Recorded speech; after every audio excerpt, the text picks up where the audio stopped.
The being finished speaking and fixed his looks upon me in the expectation of a reply. But I was bewildered, perplexed, and unable to arrange my ideas sufficiently to understand the full extent of his proposition. He continued, "You must create a female for me with whom I can live in the interchange of those sympathies necessary for my being. This you alone can do, and I demand it of you as a right which you must not refuse to concede." The latter part of his tale had kindled in you and me the anger that had died away while he narrated his peaceful life among the cottagers, and as he said this I could no longer suppress the rage that burned within me. "I do refuse it," I replied, "and no torture shall ever extort a consent from me. You may render me the most miserable of men, but you shall never make me base in my own eyes. Shall I create another like yourself, whose joint wickedness might desolate the world? Begone. I have answered you. You may torture me, but I will never consent." "You are in the wrong," replied the fiend, "and instead of threatening, I am content to reason with you. I am malicious because I am miserable. Am I not shunned and hated by all mankind? You, my creator, would tear me to pieces and triumph. Remember that, and tell me why I should pity man more than he pities me. You would not call it murder if you could precipitate me into one of those ice rifts and destroy my frame, the work of your own hands. Shall I respect man when he condemns me? Let him live with me in the interchange of kindness, and instead of injury I would bestow every benefit upon him with tears of gratitude at his acceptance. But that cannot be. The human senses are insurmountable barriers to a union. Yet mine shall not be the submission of abject slavery. I will revenge my injuries. If I cannot inspire love, I will cause fear, and chiefly towards you my arch-enemy, because my creator, do I swear inextinguishable hatred. Have a care, I will work at your destruction, nor finish until I desolate your heart, so that you shall curse the hour of your birth." A fiendish rage animated him as he said this. His face was wrinkled into contortions too horrible for human eyes to behold. But presently he calmed himself and proceeded. "I intended to reason. This passion is detrimental to me, for you do not reflect that you are the cause of its excess. If any being felt emotions of benevolence towards me, I should return them 100 and 100-fold. For the one creature's sake I would make peace with the whole kind. But I now indulge in dreams of bliss that cannot be realized. What I ask of you is reasonable and moderate. I demand a creature of another sex, but as hideous as myself. The gratification is small, but it is all that I can receive, and it shall content me. It is true, we shall be monsters, cut off from all the world, but on that account we shall be more attached to one another. Our lives will not be happy, but they will be harmless and free from the misery I now feel. Oh, my Creator, make me happy. Let me feel gratitude towards you for one benefit. Let me see that I excite the sympathy of some existing thing. Do not deny me my request." I was moved. I shuddered when I thought of the possible consequences of my consent, but I felt that there was some justice in his argument. His tale and the feelings he now expressed proved him to be a creature of fine sensations, and did I not as his maker owe him all the portion of happiness that it was in my power to bestow? He saw my change of feeling and continued, "If you consent, neither you nor any other human being shall ever see us again. I will go to the vast wilds of South America. My food is not that of man. I do not destroy the lamb and the kid to glut my appetite. Acorns and berries afford me sufficient nourishment. My companion will be of the same nature as myself and will be content with the same fare. We shall make our bed of dried leaves. The sun will shine on us as on man and will ripen our food. The picture I present to you is peaceful and human, and you must feel that you could deny it only in the wantonness of power and cruelty. Pitiless as you have been towards me, I now see compassion in your eyes. Let me seize the favorable moment and persuade you to promise what I so ardently desire. You propose, replied I, to fly from the habitations of man, to dwell in those wilds where the beasts of the field will be your only companions. How can you, who long for the love and sympathy of man, persevere in this exile?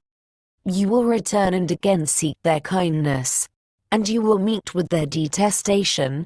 Your evil passions will be renewed, and you will then have a companion to aid you in the task of destruction. This may not be. Cease to argue the point, for I cannot consent.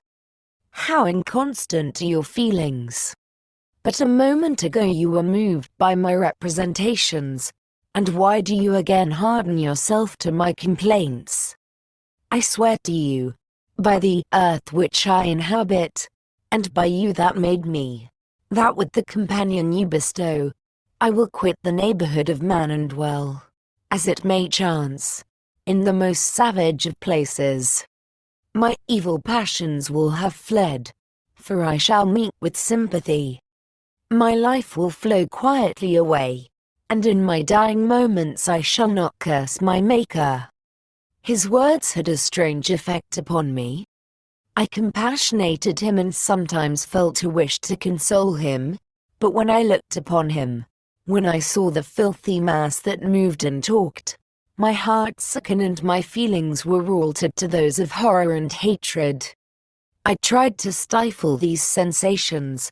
I thought that as I could not sympathize with him, I had no right to withhold from him the small portion of happiness which was yet in my power to bestow.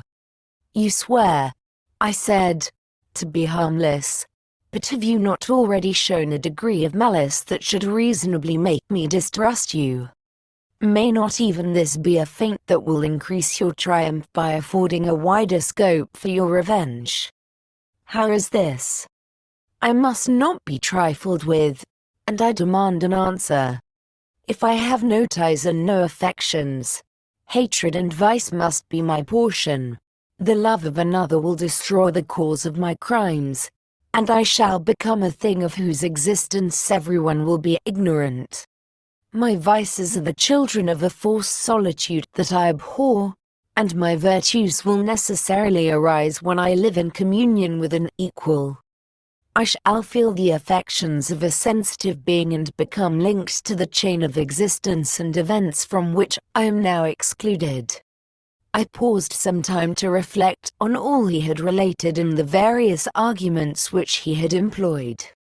I thought of the promise of virtues which he had displayed on the opening of his existence and the subsequent blight of all kindly feeling by the loathing and scorn which his protectors had manifested towards him.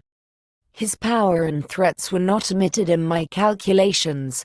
A creature who could exist in the ice caves of the glaciers and hide himself from pursuit among the ridges of inaccessible precipices was a being possessing faculties it would be vain to cope with. After a long pause of reflection, I concluded that the justice due both to him and my fellow creatures demanded of me that I should comply with his request. Turning to him, therefore, I said, I consent to your demand, on your solemn oath to quit Europe forever, and every other place in the neighborhood of man, as soon as I shall deliver into your hands a female who will accompany you in your exile. I swear, he cried, by the sun, and by the blue sky of heaven, and by the fire of love that burns my heart, that if you grant my prayer, while they exist you shall never behold me again. Depart to your home and commence your labors.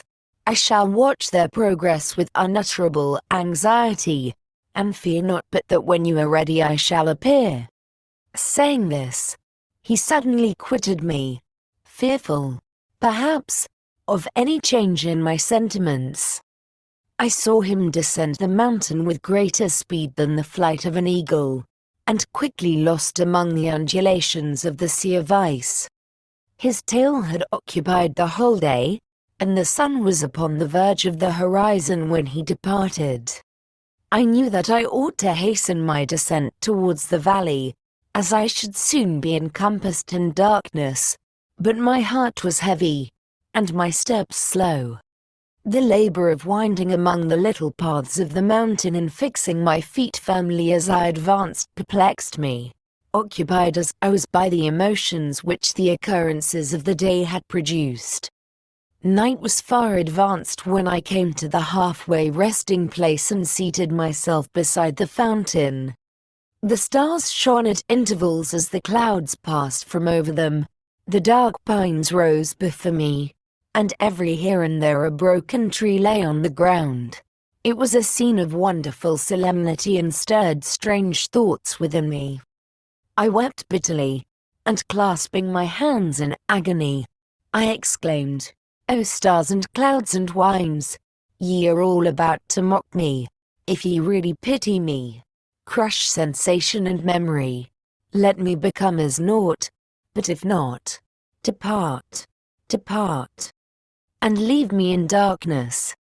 These were wild and miserable thoughts, but I cannot describe to you how the eternal twinkling of the stars weighed upon me and how I listened to every blast of wind as if it were a dull, ugly siroc on its way to consume me.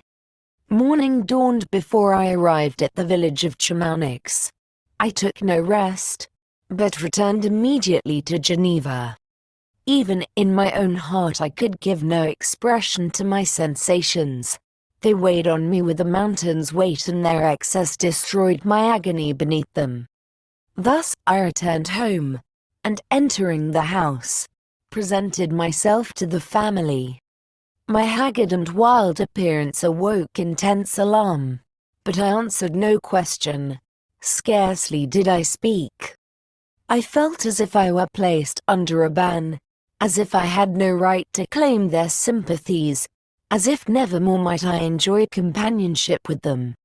Yet even thus I loved them to adoration, and to save them, I resolved to dedicate myself to my most abhorred task.